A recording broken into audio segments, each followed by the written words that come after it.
Let me tell you something about role plays. Role plays are much better for the people out there.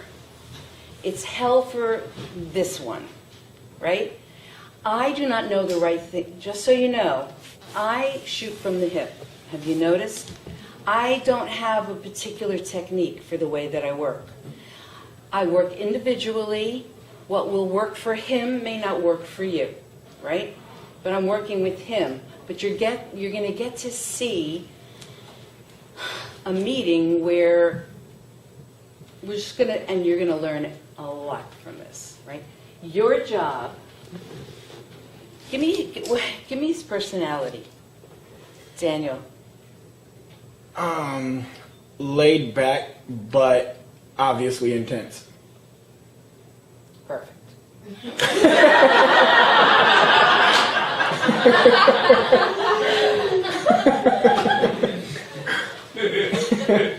Okay, so this is the, let's redo the second meeting. Okay. And at the second meeting, what happened? I was like absolutely hilarious in the first one, and then I came in and started thinking about that, and then I wasn't funny at all. Right, and then, so he called you back. What did he call you back for?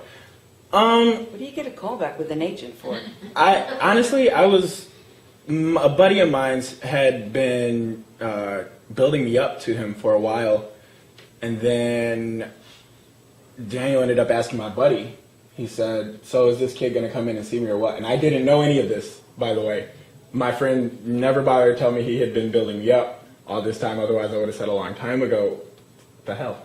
And so he told me, he was like, yeah, Daniel asked about you and he wants you to come in. And I was like, okay. So, and that was like the day before he wanted me to come in. So then I went in and did my thing. And it turned out that wasn't even the meeting. That was actually just a regular audition. So I was already prepared for like a meeting. An audition for? Just with the agency. Did you read? Yeah. Ah. But I wasn't intending on that. I was intending on the meeting. And it turned out so you read and you were good? Yes.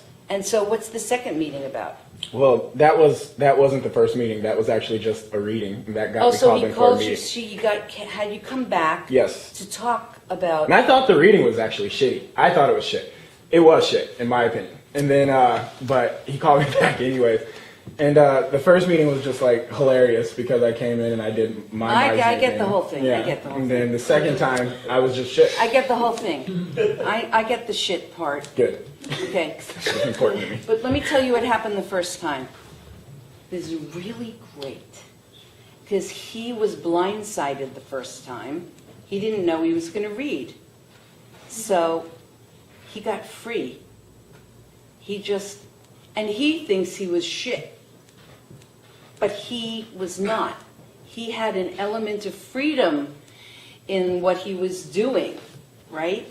He had an element of freedom because he got, kind of got blindsided. And who cares what you think, right? You're not casting directors, folks.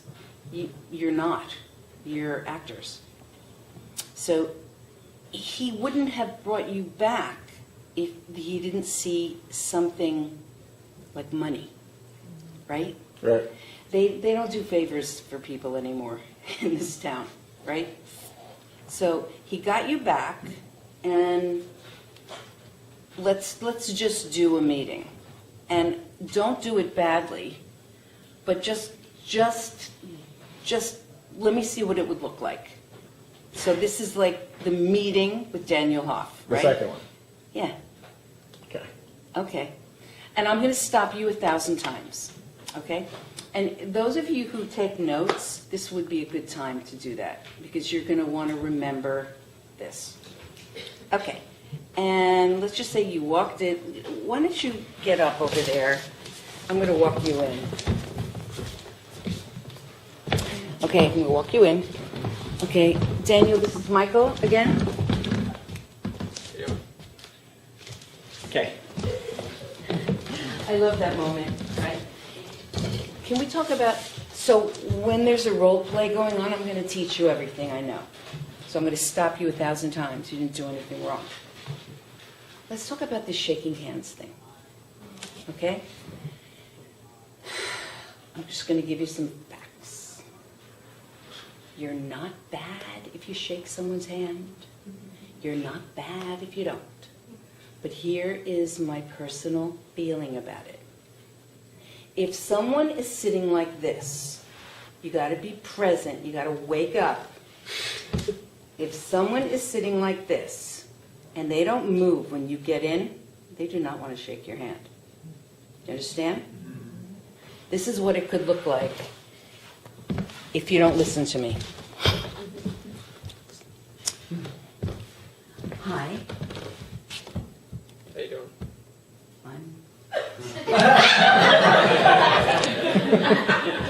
Because you are taught to shake hands, right? You're taught to shake hands. Well, where is it written? Right? Let me show you what to do. I'm going to just do it for you. Step aside, please. You're doing fabulous. This is what you do if he doesn't want to shake hands. Go back to first position. That's the dancer stuff, right? Yeah. So this chair would be over here. Okay. Hello. May I? Thanks. See?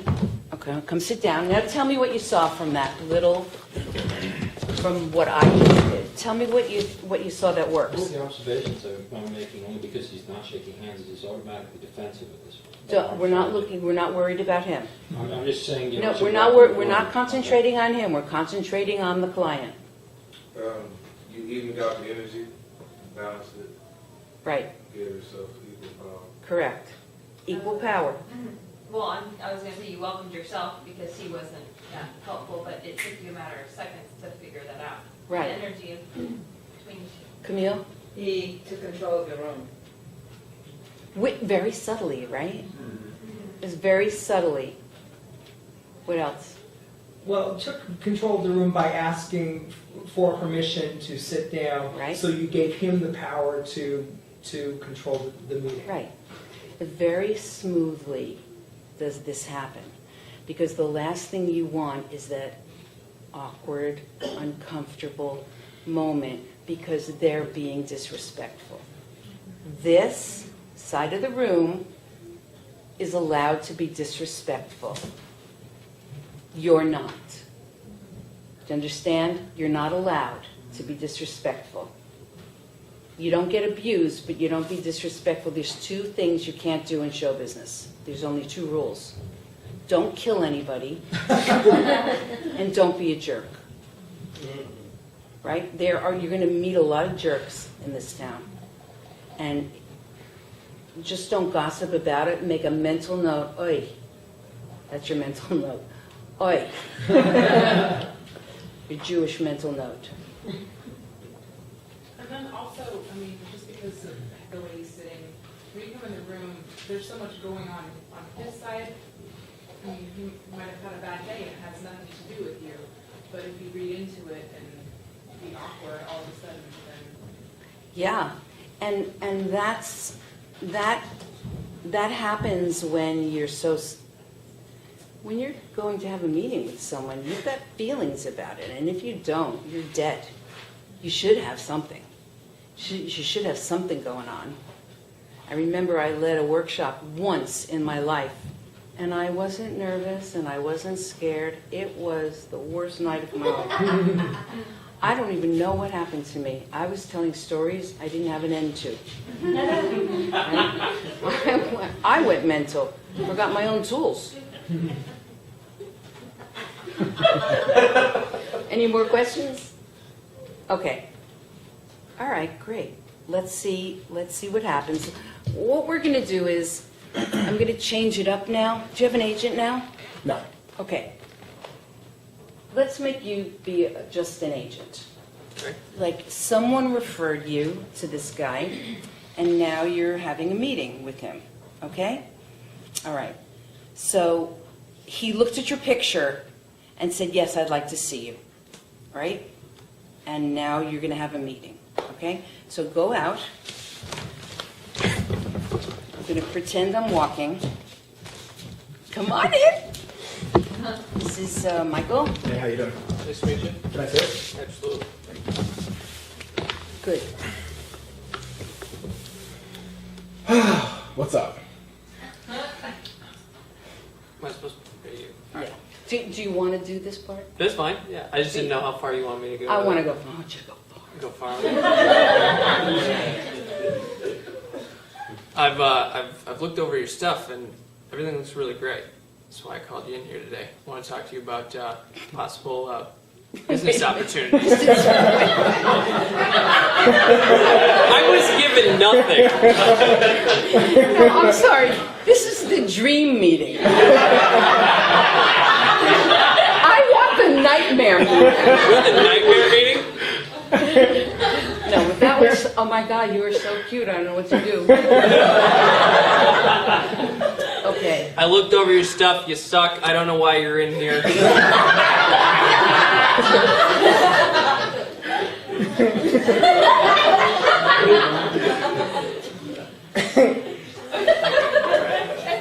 Okay. See, now I have material. Look, people who volunteer for this, you're crazy, man. You get humiliated. You I'm never alright. say anything right. I'm alright. Okay, you got that? Yeah. Okay. Listen, Action. listen. I looked over all your stuff and I called you in here. You know, I got your stuff that you submitted here, but I wanted to meet you face to face. You know, tell me a little bit about yourself. Well, my name is Michael, as you know. I'm 6'2". It's another good thing. I'm tall. I'm from Michigan. So, you ever been in the Okay, Midwest? so hold on. How's that going for you? I don't know. I'm just talking with them. Okay. All right. So I think that one of the things that you have to do is slow it down and say something acknowledging. Were you going to do that? Well, can I ask you something? You can. Okay. Did you raise your hand? Michael? I just the way I was taught to do meetings, Yes. and this is why I didn't do it this way is because Yeah. I don't know what's right or wrong right now. I'm intimidated by you. I know. I'm so scary. But the way I was taught to do meetings is literally I'm not used to talking about myself, so Yeah. I'm used to just talking, having a conversation. So I'm not. When you Look- said that, it threw me off. Honestly. I know, but this is the greatest part of this moment. You can't get thrown off if you're free. You can't get thrown off, right? Right. This is for everyone. It's not going the way he thought it should go. So he got a little verklempt. What? Don't you know verklempt? What about vermischt? That's way off. You got a little confused. Bah. Okay. Here's the thing, Michael. Do you believe in yourself? Yes. Do you believe in your craft? Yes. Do you believe that you have the right to be picked? Yes. You do, don't Yes. you? Right?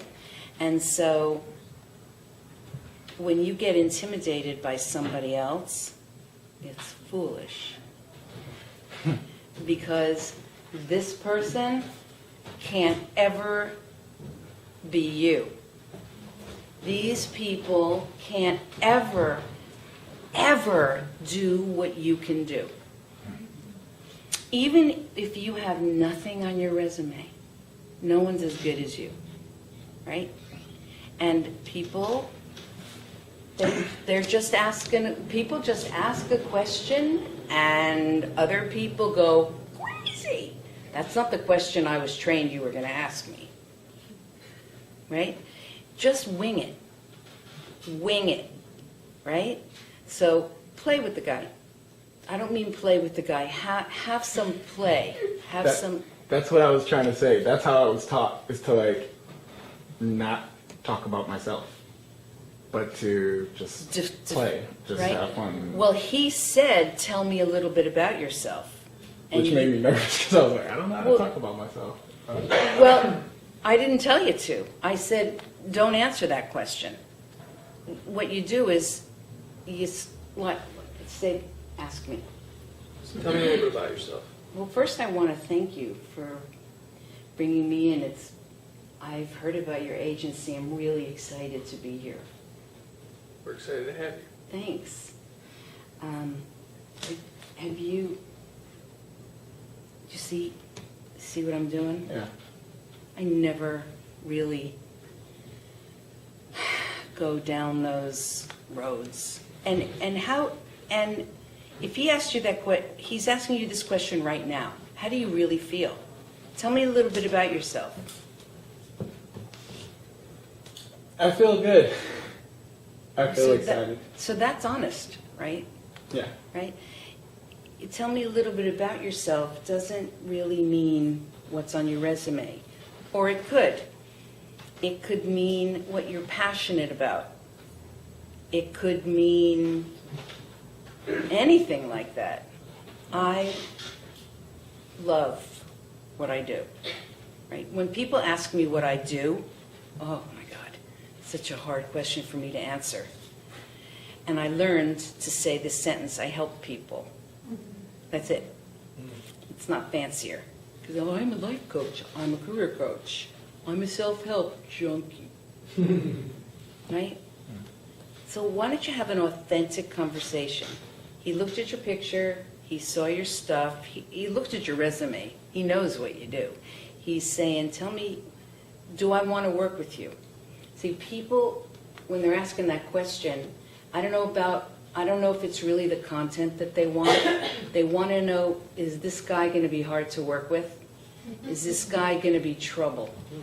Is this guy going to show up on time? Is he a drug addict? Is he an alcoholic? Is he scared? They're looking. They're like heat-seeking missiles. Can I make money from you? It's all about money. Okay? Try it. Tell me a little bit about yourself. So tell me a little bit about yourself. Well, first of all, I want to say thank you for bringing me in here. Read up on your agency, and you guys do a lot of good work. So I'm really excited to be here, number one. Well, thank you. We're excited to have you. Well, you're welcome. And I'm excited to be here. I do a lot of things that I'm passionate about, and I bring a lot of passion to the table, which in turn hopefully brings a lot of money. Okay, stop. That was fantastic. All right, so give him some feedback on what worked about that. With the difference in his authenticness. Yeah, He was more comfortable in himself. right. What else? Just very grateful to be there, you know? It was authentic that he was Yeah. grateful, Yeah. right? And it's okay to say that. It's not needy and desperate like you think. It's hungry. He was hungry this time rather than what he was before, which was a little needy, right? He also seemed a lot more present because when he responded to something, then you responded back openly and kind of laughed. And instead of before, it was kind of canned and Yeah. nervous.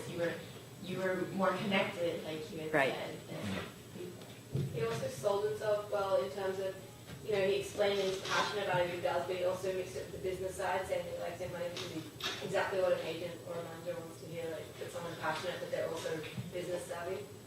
Yeah, because you were freer this time, right? Yeah. Now,